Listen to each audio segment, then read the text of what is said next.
Itu burungnya bunyi. Ya, gimana Bang? Gimana Bang? Silakan. Oh ya, selamat siang Bang Juma. Bang Juma tadi menyatakan abang Siang, ahli Bang, siang. Bible. Ya, silakan. Matius pasal 13 Matius ayat 11. ayat Baik. 13. Pemahaman abang yang terdalam apa tentang itu? Oke, baik.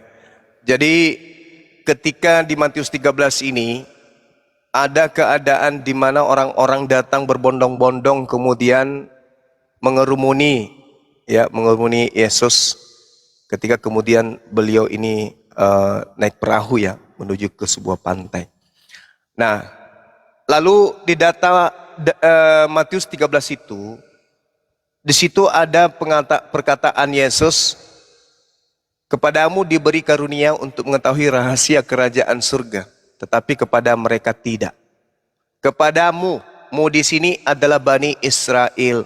Sayangnya orang-orang yang diberi rahasia tentang kerajaan surga tidak menjadi Kristen.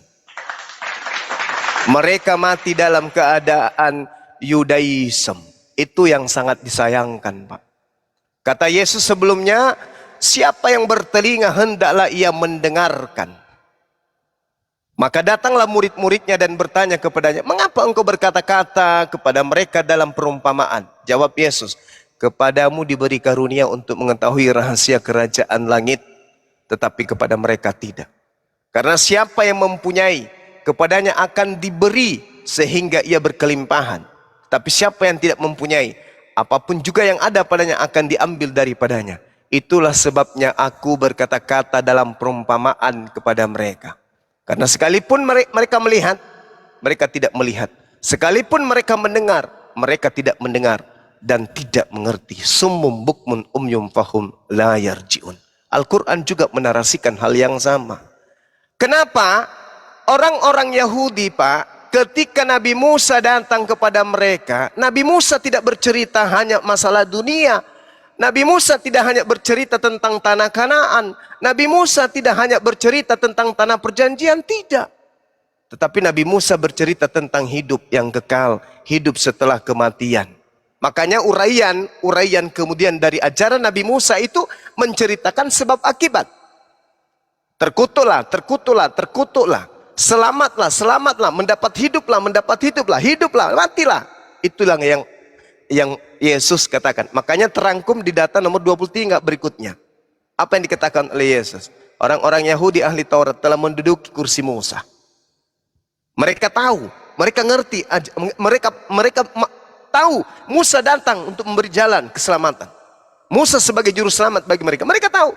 Bahkan sampai menduduki kursi Musa, kursi yang suci. Yaitu sebagai imam, sebagai rabi, sebagai pengajar, ahli Taurat, ahli kitab, dan seterusnya. Tapi apa kata Yesus? Jangan sekali-kali kamu mengikuti mereka. Jangan kau mengikuti mereka. Dengarkan apa yang mereka ucapkan, tapi jangan kau ikuti kelakuan mereka. Kok bisa kayak gitu, guru? Ya, sebab mereka memerintahkan orang untuk melakukannya, tapi mereka tidak mempraktekkan. Mereka mengatakan, tapi mereka tidak mempraktekkan. Itu tidak ada bedanya Kristen hari ini. Gak ada bedanya. Jadi kesimpulannya sebelum saudara tanggapi gini. Orang-orang Yahudi memiliki aturan main, tetapi mereka tidak melakukan. Kata Yesus. Oke? Tapi orang-orang Kristen, mereka tidak punya aturan, tetapi mereka melakukan. Saya ulang lagi. Orang-orang Yahudi pada masa itu memiliki aturan dari Nabi Musa, tapi mereka tidak mempraktekkan.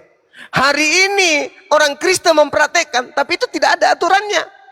Contoh, ke gereja, menyembah Yesus, makan babi, Natalan, pesta akhir tahun, apalagi memperingati kenaikan Yesus, kematian Yesus. Itu tak ada aturan mainnya, tapi mereka praktekkan. Inilah yang dikatakan mereka tidak mengerti, mereka punya telinga tak mendengar, mereka punya mata tak melihat, mereka punya hati tapi tidak meresapi. Summum bukmun umyum fahum la yarji'un. Orang-orang Kristen ini tidaklah bersunat hati. Jadi kalau saudara bertanya tentang apa yang terkandung di dalam Matius 13 nomor 11, kepadamu diberi karunia untuk mengetahui rahasia kerajaan langit, tetapi kepada mereka tidak. Nah, mari saya buktikan kalau Anda pun tidak. Yesus mengatakan di dalam Yohanes 13 nomor 7, hidup kekal itu adalah mereka mengenal satu-satunya Tuhan yang benar, yaitu yang mengutus Abraham, Ishak, Yakub dan seterusnya. Dan Yesus adalah utusan Tuhan. Tapi hari ini Anda lihat orang Kristen apakah menjalankan ini? Tidak. Kenapa? Mata mereka punya tapi tak melihat. Kuping mereka punya tapi tak mendengarkan. Sudah dikatakan mengenal Yesus sebagai utusan tok, tapi dilantik kemudian menjadi Hailal bin Zakar atau bintang timur. Saya kira begitu. Terima kasih. Ya, panjang lebar Bang Juma ini. Ayat 13. Sekalipun kamu melihat, kamu tidak mengetahui. Melihat itu termasuk membaca. Sekalipun kamu mendengar, kamu tidak mengerti. Itu ayat 13. Matius pasal 13 ayat 13. Bang Juma sudah menjelaskan, tapi tidak spesifik. Bang Juma sudah membaca Bible, betul? Tapi Bang Juma tidak mengetahui apa arti dari perjanjian baru. Bang Juma sudah dengar komal-komal, mendengar, tapi abang tidak ngerti. Ayat itu untuk Bang Juma. Poinnya tahu di mana, Bang?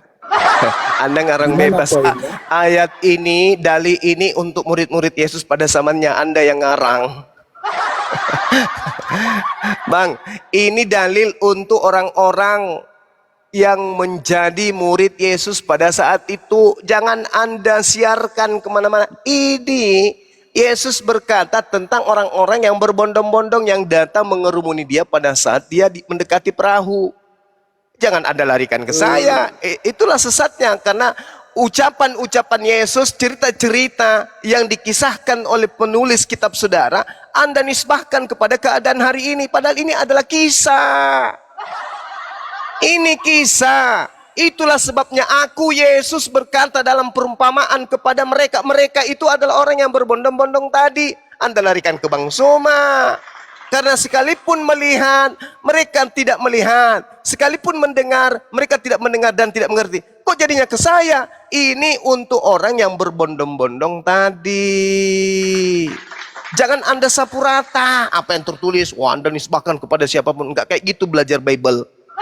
Enggak gitu cara belajar Bible. Oh, berarti dalam ruang lingkup bangsa Yahudi pada waktu itu ya, akhirnya. Betul, akhi. Kenapa dibawa ke saya? Anda salah belajar Jadi Bible. Silakan. kalau algoritma Bang Juma seperti itu memang kisah saat Yesus 2000 tahun lalu ada Ya. di sekitaran Yerusalem. Itu benar Ya. kisah. Emang Ya. betul. Sudah berlalu. Ya. Kalau Terus? aku balikkan ke kitab Abang, Ya. ya, itu juga atas peristiwa yang terjadi saat itu. Jadi kalau Memang Abang betul.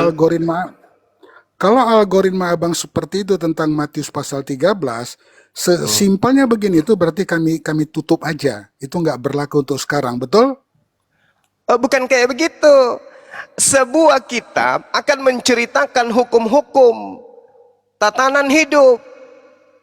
Namun kemudian sebuah kitab juga menceritakan kisah sebagai contoh untuk dijadikan sebagai pedoman, sebagai cerminan keadaan yang ada pada masa itu. Tetapi janganlah ketika orang berbicara mengenai maling kundang, Anda mendudukan saya sebagai maling kundang. Itu keliru.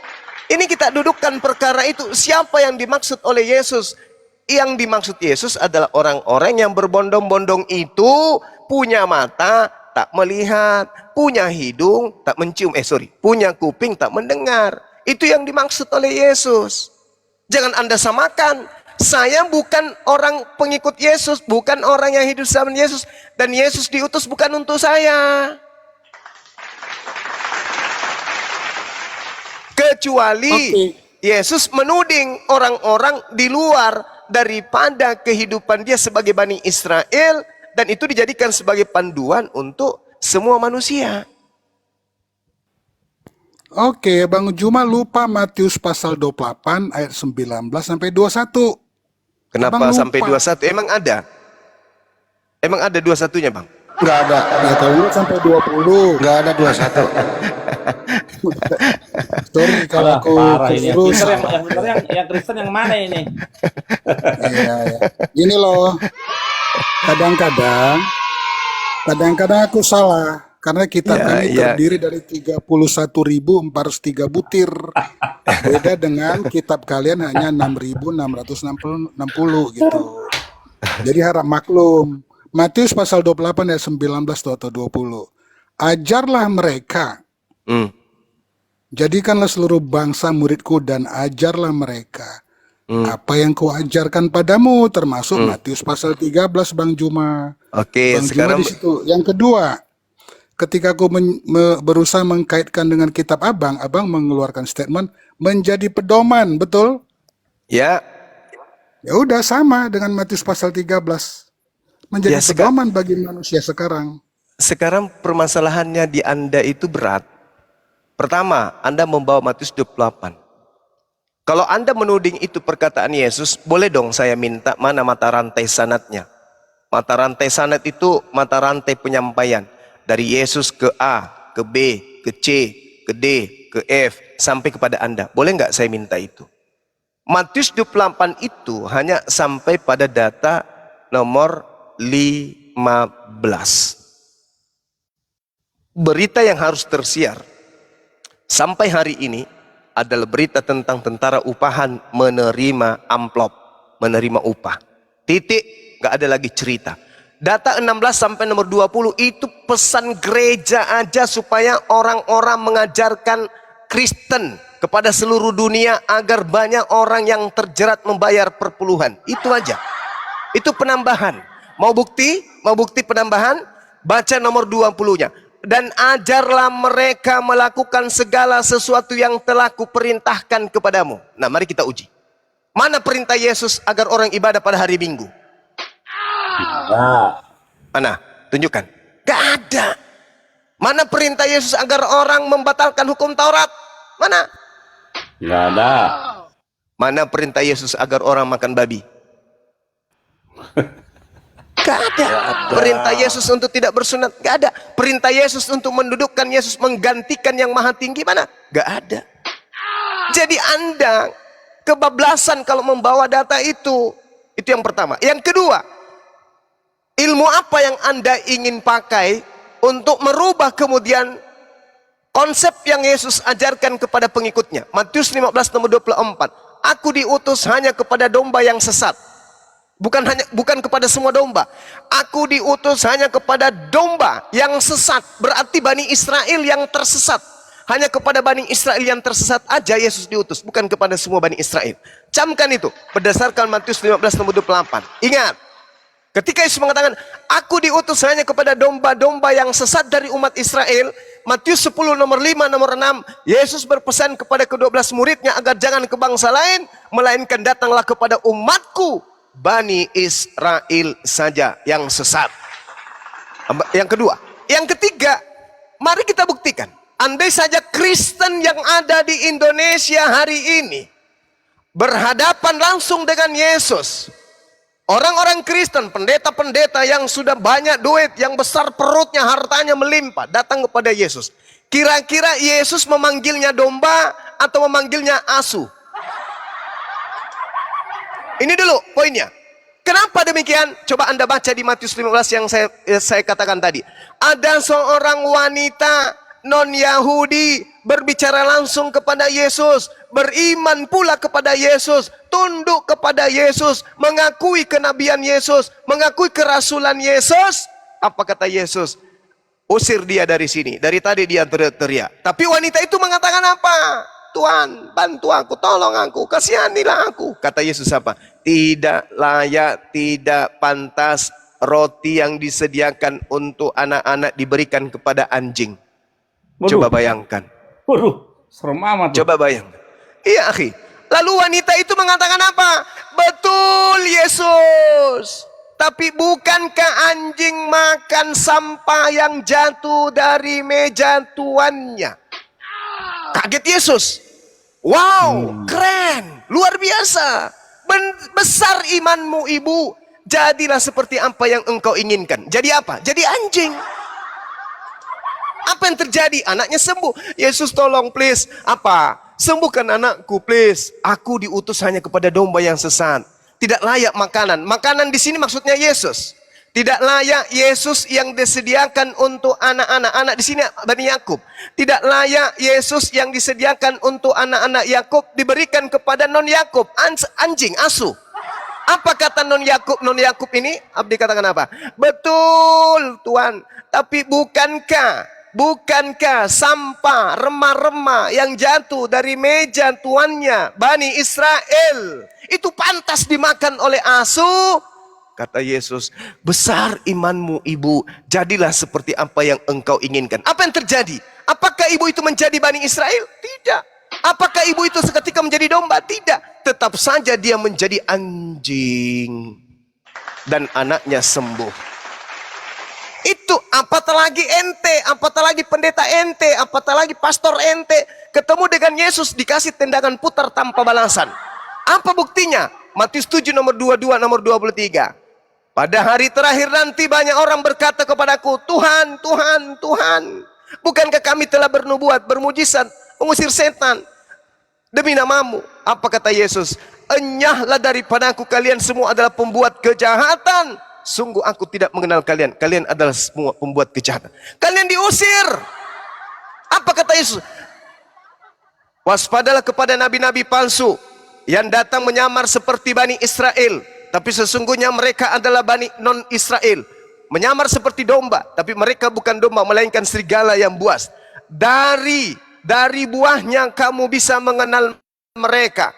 Bukan setiap orang yang memanggil aku Tuhan akan masuk ke dalam kerajaan langit, melainkan dia yang melakukan kehendak Elohim, kehendak Bapakku yang ada di langit, yang ada di surga. Itu kata Yesus. Tidak semua orang yang memanggil aku Tuhan, junjungan, kurios, kurie, dan seterusnya, melainkan dia yang melakukan kehendak Bapa. Apa kehendak Bapa itu? Taurat, kitab Tanakh, itu kehendak Bapa. Kristen melaksanakan enggak? Amin, amin, amin. Betul itu. Kristen melaksanakan enggak kehendak Bapa? Tidak sama sekali. Kehendak Bapa direvisi,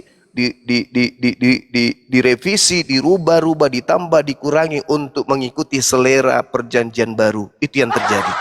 Dan apakah mereka gunakan? Ya, mereka gunakan, tapi digunakan sebagai apa? Sebagai aksesoris supaya mereka dianggap sebagai domba Bani Israel. Tapi orang berakal tidak akan mungkin bisa ditipu. Selihai-lihainya orang Kristen membawa-bawa nama Israel, kami masih sehat, kami masih waras, kami tahu dengan pasti Kristen adalah kaum bidat yang membawa-bawa nama Israel untuk menipu seluruh umat manusia di atas muka bumi. Itu fakta. Demikian. Iya, keren ini karangan Bang Juma mengutip beberapa ayat dari 31.403 butir, sementara ayat lain diabaikan, diperkosa. Di dalam perjanjian lama sudah tertulis nubuatan bahwa JHVH Yahweh akan mengadakan perjanjian yang baru karena perjanjian yang lama telah dikhianati. Lalu di dalam kitab Injil Yesus juga berkata, padaku ada domba-domba lain. Yang ketiga, Yesus pelayanannya 3,5 tahun, timelinenya. Ketika dia berbicara seperti itu dengan perempuan Samaria tadi, itu hanya salah satu kisah. Ya, masih ada kisah lain tentang pelayanan Yesus yang ditutup di Matius pasal 28. Ajarkanlah seluruh bangsa menjadi muridku, yang tadi katanya bisa kita debatkan di dalam manuskrip. Yang Bang Juma bilang tadi itu tambahan peraturan gereja. Nggak ada itu. Jadi kesimpulannya, Bang Juma ahli Bible dengan algoritma C3, copot, comot, cocokin sesuai dengan karangan yang abang mau buat. Tapi abang mengabaikan yang kusebut tadi dari perjanjian lama, ucapan Yesus ada domba lain padaku, dan Matius 28. Gimana abang ahli Bible bisa ngomong gitu? Abang abaikan, abang pilih yang cocok, abang karang, begitu? Oke, saya jawab ya. Ada 3 poin. Mudah-mudahan saya ingat. Diingatkan saya nanti Bang Handi. Yang pertama terkait domba. Yohanes 10. Nomor 16. Masih ada lagi domba lain di luar kandang. Kandang dalam bahasa Yunani disebutkan apa situ? Aule. Aule itu maksudnya pelataran Yerusalem. Sekarang ketika Yesus datang ke Yerusalem pada saat itu, apakah Bani Yakub berkumpul di sana atau sudah tersebar ke seluruh penjuru bumi? Itu dulu. Sedangkan kitabnya orang Yahudi hari ini masih tercermin dalam terjemahan yang Anda punya. Yehezkiel 5. Oke, bagaimana Tuhan membuat kemudian Bani Israel tersebar, terlempar kemana-mana. Sepertiga darimu akan kulemparkan kepada seluruh penjuru bumi. Pahami itu. Kemudian di dalam Ulangan 33, bukan Ulangan 33. Yeremia 50 nomor 17. Yang disebut domba adalah Bani Yakub. Apakah keturunan Nabi Yakub itu berkumpul hanya di Yerusalem saja?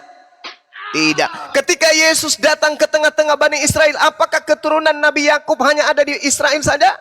Tidak. Tersebar kemana-mana, bahkan sampai ada ke Papua. Maka domba yang dimaksud di sini adalah Bani Yakub di luar Aule, di luar Yerusalem.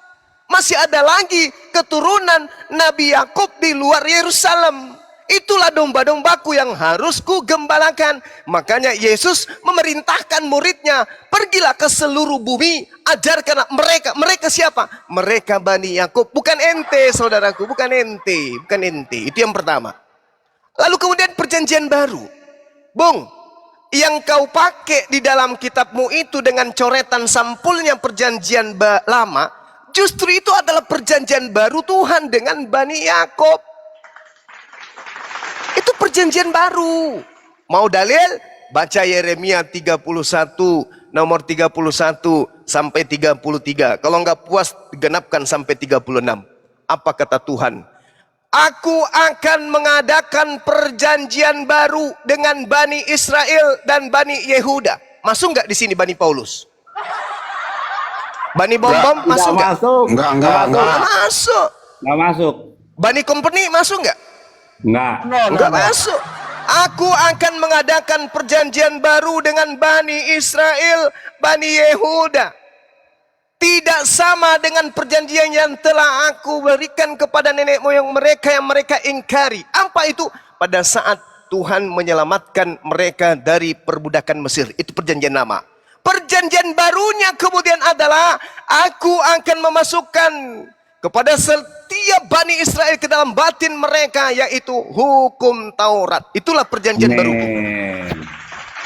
Jadi belajar, Bung. Perjanjian baru itu adalah hukum Taurat yang ditanamkan, ditancapkan oleh Tuhan ke dalam batin setiap Bani Israel. Pahami itu. Jadi perjanjian baru Tuhan dengan Bani Yakub, Bani Israel, Bani Yehuda adalah hukum Taurat yang justru melalui Paulus, Lucifer menjadikan itu sebagai sampah, menjadikan itu perjanjian kutukan yang harus dihapuskan di atas muka bumi dengan menjadikan Yesus sebagai tumbal yang tergantung di atas pohon. Itu fakta. Itu yang kedua. Jadi perjanjian baru milik Bani Israel itu tidak punya hak orang Kristen mengganggu gugat itu. Itu adalah perjanjian Tuhan dengan mereka. Pahami ya? Paham sampai situ. Yang ketiga tadi apa, akhi? Ada yang ingat nggak? Bang Handi Selebes. Yang ketiga yang disebut saudara tadi ini. Dia mengatakan saya mencomot. Saudara, sekali lagi saya katakan kepada saudara. Saya hanya menyampaikan item terpenting aja. Ya. Bahwa Yesus itu diutus hanya kepada Bani Israel yang sesat saja. Bukan kepada semuanya. Kalau Bani Israel yang tidak sesat, bukan kepada mereka diutus. Tapi mereka yang sesat, meninggalkan hukum Tuhan, melanggar hukum Tuhan, melanggar hukum Taurat, itulah Yesus diutus. Untuk mereka kembali kepada hukum Taurat. Oke? Jadi ketika saudara mengatakan bahwasanya saya itu keliru memaknai daripada kitab saudara, saya rasa saya tidak keliru. Justru Anda yang tidak paham kitabnya orang Yahudi. Kenapa? Karena yang Anda pahami adalah kitab perjanjian baru. Perjanjian lama harus tunduk kepada keinginan perjanjian baru. Makanya orang Yahudi sampai hari ini tidak percaya dengan perjanjian lama. Maksudnya tidak percaya kepada terjemahan Septuaginta. Karena itu sudah jauh dari asalnya, sudah jauh meninggalkan aslinya. Itu yang perlu saudara pahami. Jadi sekali lagi saya katakan bahwasanya ketika orang Kristen mengatakan dirinya ini adalah pengikut para nabi, itu tak ada bukti sama sekali. Ingat, Yesus akan mengusir kalian karena kalian tidak melakukan kehendak Bapa yang telah mengutus para nabi. Demikian. Ya, nggak apa-apa. Aku hanya respon satu ayat bahwa Bang Juma itu algoritmanya C3. Markus 14 ayat 24 tentang perjanjian ya. Inilah darahku. Inilah darah perjanjian yang ditumpahkan untuk banyak orang. Aku cukup kutip satu Badan ayat. Beritek ini. Ayat lainnya bisa nanti. Tapi artinya untuk membuktikan bahwa yang katanya hanya untuk Bani Israel itu sudah teritu gitu loh. Tadi aku hanya kutip satu ayat dari perjanjian lama, lalu Bang Juma memahaminya berdasarkan teks itu Bani Israel. Sebenarnya ada ayat lain. Tapi aku hanya bilang seperti itu. Aku enggak bohong Bang Juma. Cuma untuk menghemat waktu, itu ada ayat lain yang lebih jelas. Kukasih pun yang jelas itu, nanti abang pasti tidak terima. Karena contoh tadi di Matius 13 ayat 11 dan 13, abang memahaminya itu, padahal aku sudah jelaskan. Dengan perumpamaan gitu loh. Abang memahaminya beda. Gitu aja Bang Juma. Jadi aku saat ini mohon maaf, menganggap Bang Juma itu bukan ahli Bible, tapi ahli C3. Belum lagi kutanya, abang apa pemahaman abang yang ini lepas dari doktrin ya. Lukas 2 ayat 7 dengan Lukas 2 ayat 11. Di situ kuncinya yang terkait dengan Matius pasal 13 ayat 11 dan 13. Belum lagi kutanya tentang Kejadian pasal 3. Adam dan Hawa itu dihukum karena apa? Multiple choice. 1, ingin sama dengan Tuhan karena mereka itu ingin punya kuasa yang sama dengan Tuhan, atau karena BODO. Tapi itu abaikanlah itu. Jadi penutupnya Bang Juma tentang Matius 13 ayat 11 dan ayat 13 tadi tentang perumpamaan, sekalipun Bang Juma melihat membaca Alkitab, abang nggak akan ngerti. Kalau baca selanjutnya, karena abang jahat, itu tertulis. Dan itu untuk ngetesnya gampang bang. Apakah aku fitnah atau menuduh? Abang tes IQ abang di Lukas 2 ayat 7 dan Lukas 2 ayat 11. Kalau abang tuh cerdas, gitu loh bang. Mohon maaf kalau nggak enak. Silakan. Iya, baik. Mungkin saudara ini salah orang atau salah nguji atau salah bahan materi untuk menguji Bang Suma gitu loh ya. Salah kamar. Matius 7 itu bukan apa-apa. Ya. Matius 7 yang Anda maksud kan? Benar kan? Lukas, maaf kalau aku tadi salah, tetapi aku rasa aku ngomong Lukas 2 ayat 7. Oke, Anda Dan kejebak Lukas dengan 2 Lukas 2 ayat Gimana sih Pak Pendeta? Salahnya.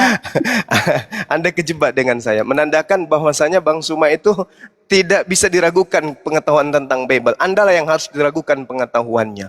Kalau Anda berbicara tentang itu, di dalam Lukas 2 nomor 7, dia melahirkan seorang anak laki-laki. Apa yang Anda ingin jual di sini? Tuhan melahirkan anak itu. Anaknya yang sulung, ini kebohongan, ini tipuan. Kenapa saya mengatakan tipuan? Karena dalam tradisi yang ada di dalam kitab yang Anda genggam, Israel disebut sebagai anak sulung. Mana yang betul? Mana yang betul ini? Yesus atau siapa? Oke? Ia lalu dibungkusnya dengan lampin dan dibaringkannya di dalam palungan. Karena tidak ada tempat bagi mereka di rumah penginapan. Maksudnya ini Tuhanmu ini bagaimana ini Bung? Ini Tuhan saudara bernama Yesus ini kenapa dia? Miskin papa. Gak ada penginapan atau gimana? Nomor 13-nya. Dan tiba-tiba tampaklah bersama-sama dengan malaikat itu sejumlah besar bala tentara dan memuji Elohim. Katanya. Apa yang terjadi ini? Apa masalahnya di mana ini? Anda mau Ayat larikan 11. kemana? Nomor Ayat 11. 11 Bang Juma. Ayat 11 Ya, oke. ya. Nah, ini akan menjerat leher Anda ini, data ini. Telah lahir, hari ini telah lahir bagimu juru selamat, yaitu Kristus, Tuhan di kota Daud. Yang lahir ini Tuhan, menurut saudara. Yang datang di atas muka bumi ini Tuhan. Ayo, Lanjut ayo. aja Bang Juma. Enggak, saya Abang tanya pasti dulu. mau masuk Saya tanya pada dulu, kata saya tanya dulu. kurios. Hari ini telah lahir bagimu Abang juru pasti selamat, masuk. yaitu Tuhan. Enggak. Saya enggak lari ke original teks. Saya hanya bertanya, apakah yang lahir ini Tuhan? Ya, tertulis seperti itu. Oke, Tuhan yang lahir ya. Berarti orang Kristen harus memahami bahwa Yesus datang sebagai apa? Sebagai apa, Bang? Yesus datang ke atas muka bumi ini sebagai apa? Sebagai Tuhan. Ayo. Itu kalau Ah, kalau kalau kalau narasi di Alkitab bukan seperti diksi Bang Juma. Ini hari seperti itu ini diksinya. telah lahir bagimu juru selamat, yaitu Kristus Tuhan. Berarti Yesus datang pada hari itu di atas bumi di kota Daud sebagai apa? Datang sebagai Tuhan. Diksinya yang tepat, George Hefave Mati itu datang ke dunia dalam rupa seorang atau seperti atau sebagai manusia, begitu. Dan ini bisa kita buktikan dengan melihat original teks di ayat-ayat lain, gitu loh Bang. Lalu apa? Apa yang Anda ingin jual di sini? Yesus telah datang sebagai manusia. Apa yang Anda ingin jual? Begini, bagi orang awam, Ya. sebagaimana Matius pasal 13 ayat 11 dan ayat 13 itu adalah kiasan, ya. Kiasan. Jadi di situ secara berbahasa Indonesia kita pegang dulu LAI saja. Ya. Itu kontradiksi. Oke. Oke? Sekarang Itu bagi orang-orang awam. yang diberitakan dengan kiasan, gitu. Kiasan. Tapi sebenarnya bukan begitu. Kalau Bukan kita begitu. tahu membaca buku Reading Comprehension Skill, kita baca Lukas pasal 1 Ya. ayat 1 sampai 3 sebagai kata pengantar dari si penulis kitab Lukas. Kita tahu maknanya itu Lukas 2 ayat 7 itu apa maksudnya? Lukas 2 pasal 11 apa maksudnya? Itu yang kutanya sama Bang Juma. Sekarang Kedalaman kesimpulannya. pengetahuan. Kesimpulannya saya minta. Lukas 2 nomor 11 ini yang lahir ini dia datang sebagai Tuhan atau datang sebagai manusia? Lukas 2 ayat 11 Datang sebagai itu adalah reporting dari si penulis tentang Apa sih? persepsi orang-orang tertentu yang mendapat informasi langsung dari sorga, dari malaikat Gabriel. berarti yang lahir ini apa? Bahwa Yang dilahirkan ini Tuhan atau yang dilahirkan ini Tuhan. manusia? Tuhan yang dilahirkan. Oh, berarti Iya. dia datang sebagai Tuhan. Ya memang dia Tuhan. Oke. Berarti bagaimana Anda ingin menarasikan kalau dia memang Tuhan lahir sebagai Tuhan, datang sebagai Tuhan dalam 2 Yohanes 1 nomor 7. Penyesat itu adalah mereka yang tidak percaya bahwa Yesus datang sebagai manusia. Mana yang benar? Datang sebagai Tuhan atau datang sebagai manusia? Ayo. Ya makanya ketika kita buka original teks, itu terjemahan yang pasnya itu adalah seperti. Datang sebagai manusia. seperti manusia atau manusia? Seperti manusia. Gini loh, hati-hati kita memilih kata demi kata. Iya. Dia seperti manusia atau dia manusia? Dia itu tampilannya seperti manusia. Begitu bahasa bebasnya.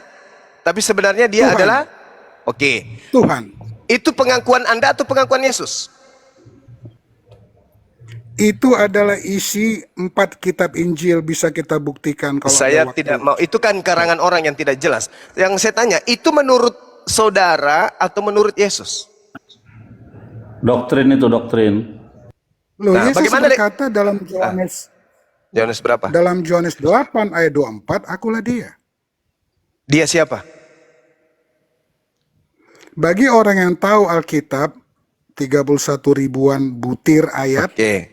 itu Oke. tahu bahwa Oke, diksi baik. itu hanya diucapkan oleh Yahweh itu, tidak pernah oleh orang lain. Oke. Lalu bagaimana dengan Paulus yang selalu mengatakan ego emi? Yohanes ego emi juga mengatakan ego emi, dan banyak pengakuan-pengakuan ego emi dalam kitab saudara dalam original teks. Apakah mereka juga itu adalah Tuhan? Itu Gimana dong? lihat konteks. kisahnya yang ngomong itu siapa. Oke, Gitu. baik. Kembali kepada pernyataan saudara. Ketika saudara membawa Yohanes 8:24, coba Anda maju sedikit ke 42. Apa kata Yesus? Aku datang menjadi manusia bukan atas kehendakku sendiri. Ayo, ayo, ayo, ayo, ayo. Anda mengatakan dia adalah Tuhan itu sendiri kan? Berarti sejatinya kalau dia Tuhan itu sendiri, Yesus wajib hukumnya mengatakan, aku datang menjadi manusia atas kehendakku. Karena yang maha berkehendak adalah aku. Tapi faktanya, dia mengaku, aku datang menjadi manusia bukan atas kehendakku sendiri. Ayo, kayak mana ini? Ayo, mana? Apa ini? Apa? Gimana nih? Tuhan datang menjadi Yohanes manusia. 8, ayat berapa 42. tadi yang Bang Juma baca?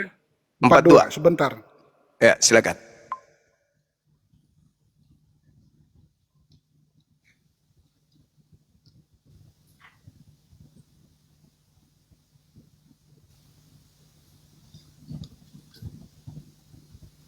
Dalam LAI nggak ada situ kata manusia dalam ayat 42. Jadi dia datang sebagai apa? Dalam 42 tidak ada kata manusia, jadi jangan ditambahin ya. Yesus itu apa? Sapi atau manusia? Nah, jangan ajar saya kurang ajar, karena saya masih sehat. Maria melahirkan apa rupanya? Ayam, sayur. Jadi begini, tentang Yohanes 8 ayat 42, di situ tidak ada kata manusia. Lalu Bang Juma bertanya, lalu Yesus itu apa? Jawabnya Lukas 2 ayat 11. Lalu bagaimana dengan Lukas 2 ayat 7? Ini. Kalau Anda mengatakan Yesus itu adalah Tuhan itu sendiri, ini jawabannya. Jikalau Elohim Theos adalah Bapakmu, kamu akan mengasihi aku sebab aku keluar dan datang dari Dia, dan aku datang bukan atas kehendakku sendiri. Ini Tuhan. Betul. Ini yang Anda maksud Tuhan. Kalau Tuhan, kenapa Dia datang bukan atas kehendaknya? Bunyinya tadi seperti yang Abang Juma bacakan benar. Ini Tapi saudaraku Bang nih, Juma lupa. aku datang bukan atas kehendakku sendiri. Katanya dia Tuhan itu sendiri. Gimana ini? Oke. Biar aku jelaskan ya. Ya, silakan. Sebentar aja. Lukas 2 Silakan. ayat 7. Lukas 2 ayat 7, lalu Maria melahirkan seorang bayi anak laki-laki dan seterusnya, pakai lampin seterusnya. Itu adalah recording pelaporan oleh si penulis kitab tentang persepsi masyarakat umum yang melihat peristiwa itu, tapi mereka tidak dapat informasi A1 dari sorga. Sama seperti Bang Juma, sama seperti Kristen RT 3 Tuhan, sama. Oke, Lalu, sekarang yang membawa A1 siapa? Yesus atau Anda? Lukas 2 pasal 11 tertulis malaikat Gabriel, itu informasi A1. Iya, oke. Kalau Yesus bukan A1. Dan yang menerimanya, entar dulu Bang, aku mau menjelaskan persepsi ini. Oh, sudah, udah paham. Udah paham. Enggak, Malaikat. Abang belum paham. Yang mana A1 di sini? Yesus atau malaikat?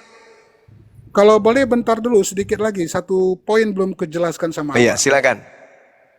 Lukas 2 ayat 7, persepsi masyarakat adalah Yesus itu manusia seperti dia, punya bapak, punya ibu.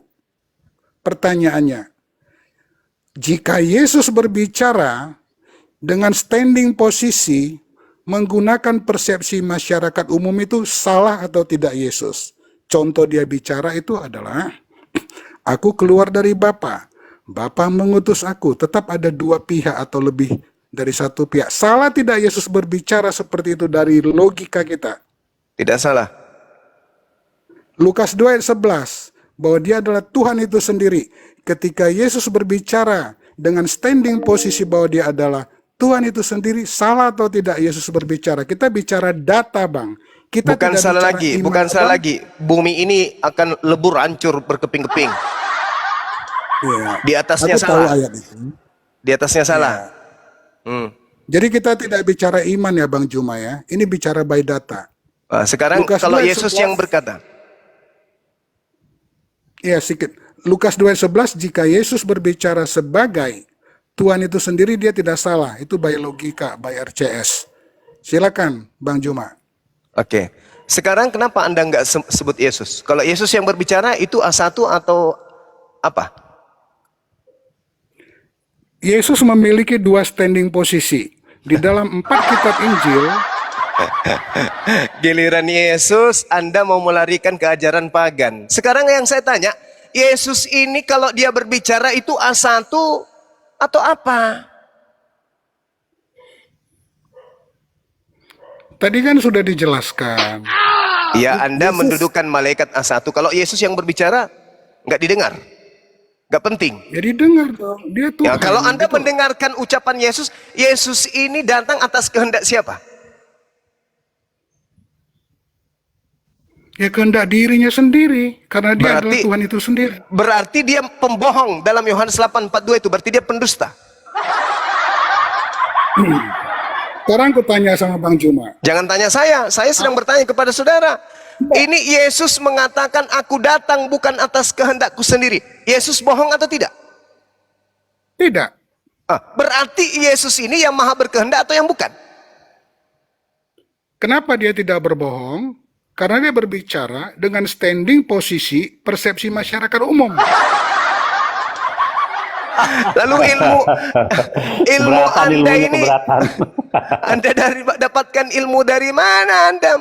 Yesus mengatakan Yohanes 12:49, aku tidak berkata-kata dari diriku sendiri. Ente seenak perut bicara sendiri dari diri Anda. Berarti Anda lebih Yesus daripada Yesus. Aku datang bukan atas kehendakku sendiri. Sementara yang maha kuasa di dalam Mazmur 33 nomor 9, dia hanya memberi perintah. Innama amruhu idza arada syai'an ayyakula lahu kun fayakun. Maka semuanya akan ada. Dia memberi perintah sesuai dengan kehendaknya, maka semuanya tercipta. Yesaya 55 nomor 11. Semua yang keluar, yang terlontar dari mulutnya, itulah yang terjadi. Tak ada yang boleh membantah. Lah Yesus, aku datang bukan atas kehendakku sendiri. Lah bukan dia Tuhan ini. Bukan Tuhan yang datang jadi manusia. Tetapi dia adalah murni ciptaan Tuhan yang datang sebagai manusia saja. Jangan Anda tambah-tambahkan. Ini pengakuan Yesus. Jangan Anda tambah-tambahkan. Memang Yesus mengatakan kepada muridnya, waspadalah kepada penyesat yang datang kepadamu nyamar seperti domba, membawa-bawa namaku dan mengatakan akulah dia. Andalah yang dikena. Waspadalah kata Yesus. Seharusnya Bang Juma itu memegang prinsip konsistensi Bang Juma ketika bicara. Tadi aku Saya sangat bertanya konsisten. secara perlahan. Lukas 2 ayat 7, persepsinya adalah persepsi masyarakat. Salah nggak Yesus ketika dia berbicara dengan standing posisi pendapat persepsi masyarakat? Bang Juma bilang tidak salah, betul? Saudara, Anda mencoba untuk menipu banyak orang. Di Lukas 2 itu tidak ada perkataan Yesus di sana. Itu karangan Lukas sendiri, mengatasnamakan malaikat. Sejak kapan Lukas pernah bertemu malaikat? Kapan itu? Di mana ada cerita di dalam 3 Bible, di mana di situ diterangkan malaikat Tuhan menampakkan diri kepada Lukas. Itu di mana? Ini karangan sendiri, Baik. Bung. Ayo, Baik, ayo. kuajarin Bang Juma supaya Ya, lebih silakan. pinter. Ya, dalam terima Bible. kasih. Silakan. Aku tadi sudah mengucapkan, baca Lukas pasal 1 ayat 1 sampai 3. Ya, itu adalah hasil kata penyelidikan. pengantar. Hasil penyelidikan Betul, bukan? berdasarkan- Oke. Hasil penyelidikan. Berdasarkan sumber penyelidikan. dari mana Bang Juma? Sumbernya Sum- siapa? Sumber dari Yesus katakan sebagai saksi utama ya, sebagai penyampai firman. Betul? Sumber si penulis Lukas mendokumentasikan itu apa? Baca Bang Juma Lukas 1 ayat 2. Saya Saksi sudah langsung. katakan.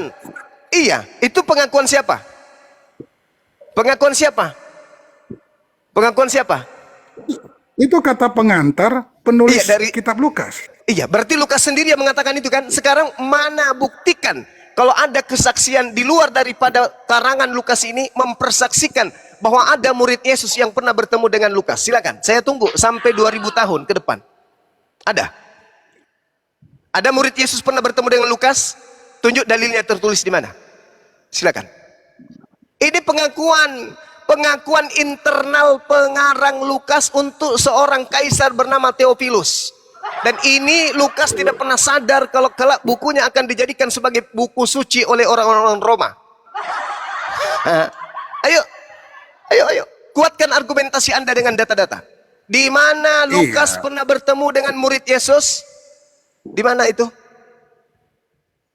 Aku ngerti pertanyaan Bang Juma. Ya, kalau begitu jawab. Jawablah. Silakan. Jadi aku hanya menjawab begini loh. Dalam 1 Timotius pasal 2, segala tulisan Kata yang Paulus. diilhamkan Bukan itu yang ditanya. Di mana Lukas ketemu murid?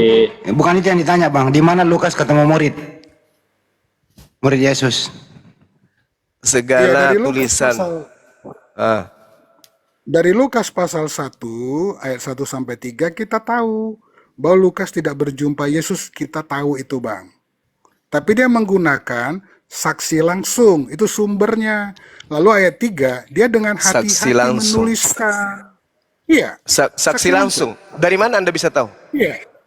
Dari mana Anda Baca bisa Lukas tahu? 1 ayat 2. Iya, saya Baca ngerti Lukas kalau 1. itu. Iya, seperti yang disampaikan kepada kita oleh mereka yang dari semula adalah saksi mata dan pelayan firman. Ini di mana? Kebenarannya ini di mana? Ini kan pengakuan Lukas. Iya. Aku ngerti.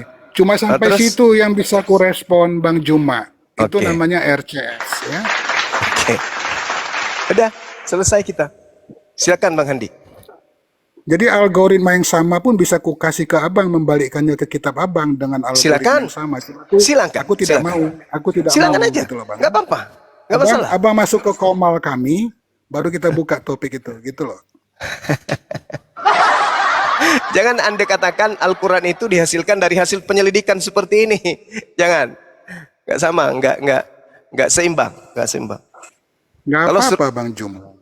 Cuma aku merespon seperti itu. Silakan masuk ke komal kita buka topik ini gitu loh, Bang.